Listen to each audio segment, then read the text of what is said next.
আসসালামু আলাইকুম। আজকের এখনকার টপিক হচ্ছে চাঁদাবাজি। আপনারা কি মনে করতে পারেন এই চাঁদাবাজি বাংলাদেশে কখন কবে শুরু হয়েছিল? এটা কি এক দশক, দুই দশক বা তিন দশকের রোগ, নাকি অনেক পুরনো রোগ? এটা তো অস্বীকার করার কোনো সুযোগ নাই যে দেশে চাঁদাবাজি হয়। পদে পদে চাঁদাবাজি হয়। একটা সময় ছিল আওয়ামী লীগের আমলে, ফ্যাসিস্টের আমলে, যে 6,000 টাকার প্রোডাক্ট ঢাকায় আনতে সব মিলিয়ে খরচ হতো 18,000 বা 20,000 টাকা। এবং বড় চাঁদাবাজ ছিল পুলিশ এবং সরকারি রাজনৈতিক দলের সদস্যরা। কিন্তু যদি আপনারা খেয়াল করেন তাহলে দেখবেন যে এই যে স্থানীয় চাঁদাবাজ, যারা ছোট খাটো বড় মাঝারি চাঁদাবাজি করে, তাদের দুইটা শ্রেণী আছে। এক শ্রেণী হচ্ছে যারা সম্পূর্ণ অবৈধ, জাস্ট এক জায়গায় দাঁড়িয়ে গেল, চাঁদা তোলা শুরু করলো। আর এক শ্রেণী হচ্ছে ইজারার নামে চাঁদাবাজি করে। এখন আমরা সাধারণ মানুষ হিসেবে এটা কি বলতে পারবো যে 5 আগস্ট 2024-এর পরে এই চাঁদাবাজি বন্ধ হয়েছে? নিশ্চয়ই না। এই চাঁদাবাজিগুলো চলছে। যারা চাঁদাবাজ তারা ফ্যাসিস্টের আমলেও ছিল, তার আগে বিএনপির আমলেও ছিল, তারও আগে আবার আওয়ামী লীগের আমলেও ছিল, তারও আগে এরশাদের আমলে ছিল।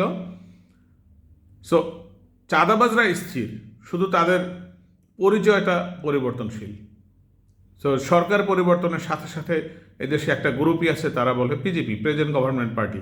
সো ওরা গভর্নমেন্ট পার্টির কাউকে বকরা দিয়ে ওই শেল্টারটা নিয়ে নেয়। কিন্তু মজার জিনিস হচ্ছে 5 আগস্টের পরে যারা নতুন বন্দোবস্ত বলে ক্ষমতা এসছে, তারা হয়ে গেছে সবচেয়ে বড় চাঁদাবাজ। তাদের চাঁদার টোকেন সাইজ, তাদের টাকা চাঁদার ফ্রিকোয়েন্সি, এগুলো ফ্যাসিস্টের আমলকে কয়েক গুণে ছাড়িয়ে গেছে।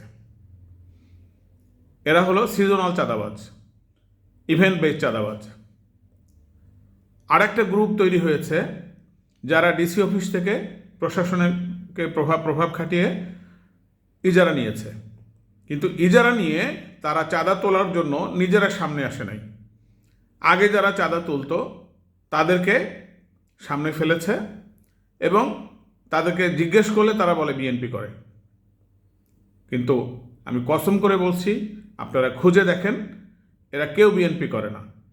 এরা ব্যাকএন্ডে কানেক্টেড জামাত ইসলামীর সাথে, কারণ প্রশাসন জামাত ইসলামের। ইজারা নিয়েছে স্থানীয় জামাত নেতা অথবা কোনো গুপ্ত জামাত, তাদের সাথে কানেক্টেড, কিন্তু সামনে তারা ব্যবহার করে বিএনপির নাম। আমার সাথে আইটি পেশায় আছে এরকম অনেক উদ্যোক্তা দেখেছি, তারা বলে ছাত্রদল করতো, তারা বলে বিএনপি করতো, তারা বিএনপি নিয়া, কিন্তু যদি একটু নাড়া দেয় দেখা যায় যে তারা আসলে জামাত শিবির। সো এটা গেল খুচরা এবং বৈধ অবৈধ চাঁদাবাজির বা অপ্রাতিষ্ঠানিক চাঁদাবাজির কথা। কিন্তু আপনারা কি বলতে পারবেন যে এই দেশে প্রাতিষ্ঠানিক চাঁদাবাজি করে কারা, যেটাকে যারা বৈধ মনে করে? হ্যাঁ, ইসলামী ব্যাংক, ইবনে সিনা, এরকম জামাতের প্রতিষ্ঠিত বিভিন্ন প্রতিষ্ঠানে তাদের কর্মকর্তা কর্মচারীরা চাঁদা দিতে বাধ্য, কিন্তু ওটার নাম কিন্তু আবার চাঁদা না, ওটার নাম কোথাও কোথাও ইয়ানত, কোথাও কোথাও বাইতুল মাল। ঠিক আছে? তো এখন ধরেন যে 5 আগস্টের পরে বিএনপির নামে যে অভিযোগ আসছে, যেখানে যে অভিযোগ আসছে, বিএনপি কিন্তু অস্বীকার করে নাই। বিএনপি যে কাজটা করেছে, রোগকে অস্বীকার না করে রোগের ঔষধ দেওয়ার চেষ্টা করেছে। যারা বিএনপির নামে চাঁদাবাজি করতো তাদের নাম ধরে ধরে দল থেকে বহিষ্কার করা হয়েছে। কিন্তু যারা চাঁদাবাজিকে অবৈধই মনে করে না, যারা চাঁদাবাজিকে ইয়ানত কালেকশন মনে করে, যারা চাঁদাবাজিকে কন্ট্রিবিউশন কালেকশন মনে করে, যারা চাঁদাবাজিকে বায়তুল মাল কালেকশন মনে করে, তাদেরকে আপনি কিভাবে বন্ধ করবেন? ধরেন যে আগামী নির্বাচনে আপনারা কোনো একটা দলকে ভোট দিলেন, ধরেন বিএনপিকে ভোট দিলেন, তো বিএনপি বললো যে তারা চাঁদাবাজ বন্ধ করবে, চাঁদাবাজের বিরুদ্ধে দলীয় ব্যবস্থা নেবে। হ্যাঁ, তারা 100-তে 50টা ব্যবস্থা নিতে পারবে, 50টা হয়তো ফেল করবে। এটা হলো একটা চিত্র। আর একটা চিত্র হচ্ছে, ধরেন আপনি জামাত ইসলামকে ভোট দিলেন, তারা ক্ষমতায় আসলো, তারা কি করবে?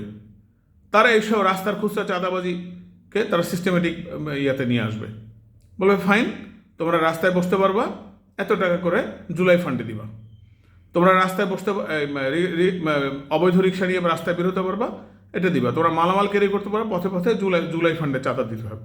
কিন্তু জুলাই ফান্ডের পিছনে খরচের ক্ষমতা থাকবে তাদের। কি করবেন আপনারা?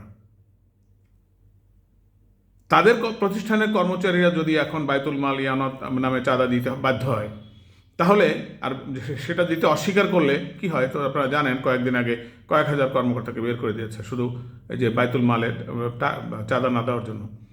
তো তারা কি করবে? তারা প্রাইভেট সেক্টর, সরকারি অফিস, সব জায়গায় এটাকে প্রাতিষ্ঠানিক করে নেবে। তো আপনি বলতে পারবেন না যে এটা অবৈধ, এবং নাম ব্যবহার করবে একটা আরবি নাম, যাতে আপনাকে মনে হবে যে জান্নাতি কি বলে কন্ট্রিবিউশন বা জান্নাতি চাঁদা দিচ্ছেন। তো চাঁদা এটাকে তারা এনক্যাশ করার চেষ্টা করছে, কিন্তু তারা হচ্ছে দেশের সবচেয়ে বড় চাঁদাবাজ, দলীয়ভাবে চাঁদাবাজ, প্রাতিষ্ঠানিকভাবে চাঁদাবাজ।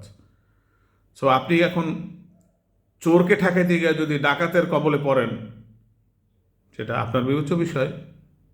ধন্যবাদ।